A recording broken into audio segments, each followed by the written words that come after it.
買黃瓜時記住這個小機關，激素黃瓜立馬現原形。Hello， 大家好，我是龍兒。黃瓜是這個季節的應季蔬菜，吃起來清甜可口，而且呢，既可以炒菜吃，也可以涼拌，直接當做水果吃也是非常不錯的，因此深受大家的喜愛。但是我們发现，以前小時候看到的黃瓜長相都是彎彎曲曲的，而現在我們一進超市或者是菜市場，黃瓜都是整齊劃一，站得筆直筆直的。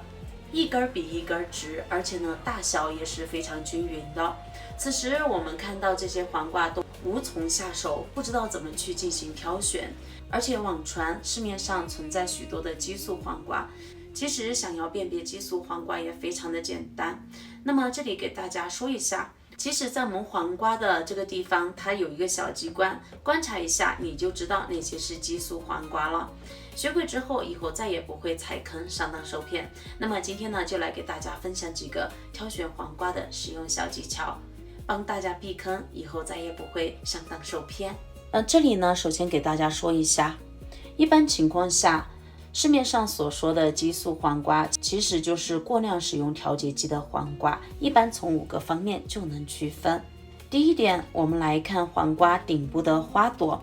我們發現以前自己家裡面種的黃瓜上面是沒有花朵的，現在大多數朋友去買黃瓜都會發現頂部還有開得正旺盛的花朵，像我這個花朵都沒有那麼新鮮，基本上已經蔫了。而我們發現平時市面上有很多黃瓜，它頂部的花朵開得特別的旺盛豔麗，就像長在藤蔓上的一樣。那麼這2種黃瓜我們該怎麼挑選呢？首先我們要知道，自然成熟的黃瓜，它表面的花朵是完全處於一個乾枯發黃的狀態，或者是已經完全脫落，或者是我們用手輕輕一碰，它會自然的脫掉的這種黃瓜，那麼就是自然成熟的黄瓜。俗話說得好，瓜熟蒂落，就是這個樣子。並且呢，我們要觀察這個開花了的地方，它沒有明顯的凸起，比較平滑圓潤，就說明是自然成熟的黃瓜。反之，有些黃瓜我們可以看到，它開花的地方可能會有一點點凸起，一個很明顯的疙瘩是凸起來的。除此之外呢，它上面的小黃花開得尤為豔麗、飽滿、水潤、有活力。你試想一下，咱們的黃瓜在採摘、運輸的過程中，難免會磕磕碰碰，而這些花朵竟然不脫落，我們用腳趾頭都能想到其中的貓膩。所以說，第一點，我們就要從頂部的這個花朵處，也就是果蒂處去判斷這個黃瓜是否自然成熟。第二點就是觀察這個黃瓜它的一個外形特徵。其實自然成熟的黃瓜，它是帶有一個非常自然的幅度，因為家裡面種過黃瓜的朋友就知道，自然成熟的黄瓜它不可能說全部都是筆直筆直的，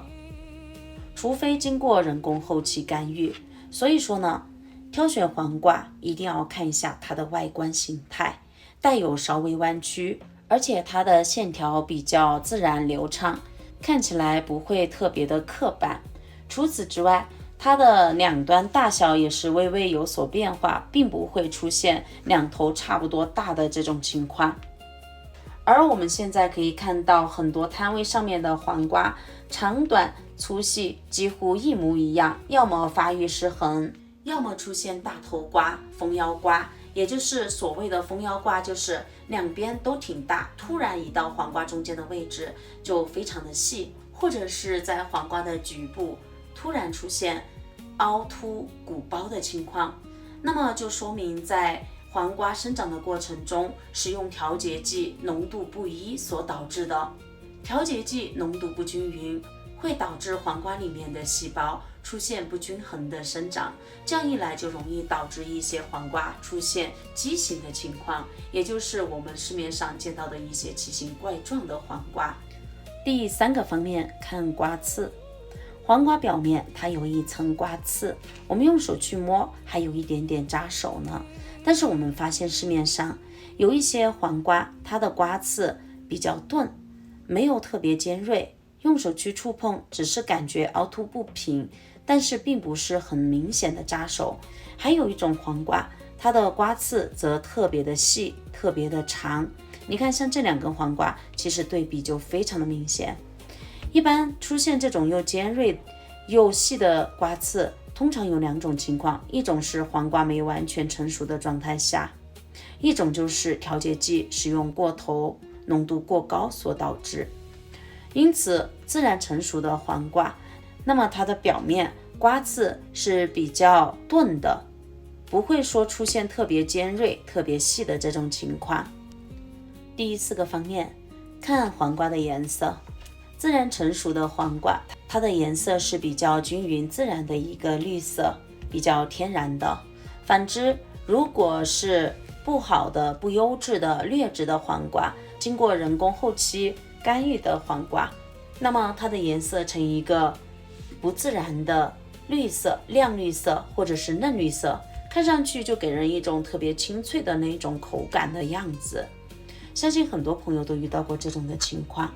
除此之外，如果黃瓜被我們的菜农表面打了果蠟的話，果蠟打得比較厚，也會出現反光的情況。那麼第5個方面就是非常直接的一個方式，咱們去嘗一嘗它的味道和口感。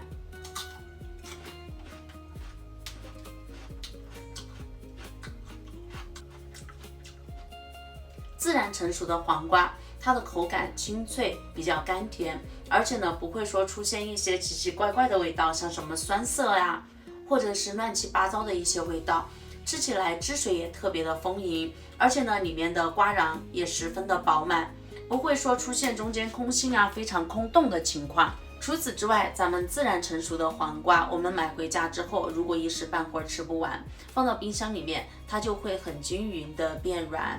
就是變得比較乾燥啊，或者是腐爛的這種情況。但如果是經過人工後期過度干預的黄瓜，那麼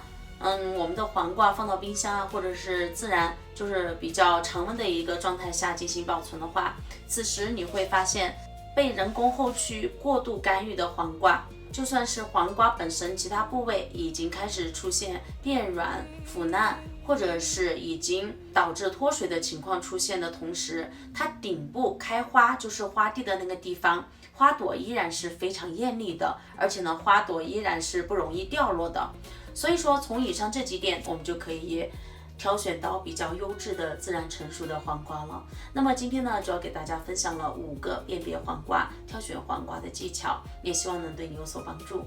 那麼同時，你也可以把視頻點讚、轉發出去，分享給身邊的朋友，可以幫助到更多的人。咱們本期的視頻分享就到這裡了，明天不見不散，拜拜。